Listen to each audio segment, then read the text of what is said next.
But playing soccer so much, training so much, it became my identity. It became everyone who, like, exactly who I was. My mood, everything just relied on my performance in soccer. And then I ended up getting a meniscus tear in my right knee.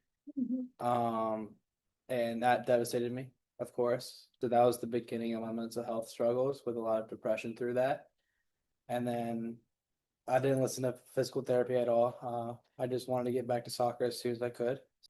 I rushed back my recovery, got back to soccer for a month or 2 months, and then I tore my meniscus again.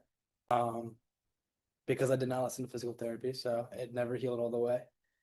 So that put me back out for 4 or 5 months, and that really affected my mental health. Just for basically a whole year, I lost everything who I was, who I thought I was, and yeah, it really did affect my mental health at times.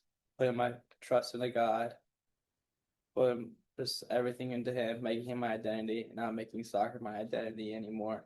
So yeah, I finally learned how to not put my identity into my performances. So yeah, I ended up playing the best soccer I've ever played in my entire life just because it came to a point where I was like, I cared, but I didn't care. I didn't care like enough. I knew it wasn't who I was anymore. That in order to that my coach told me one thing. I always remember that he said a true man always reveals his feelings. Wow.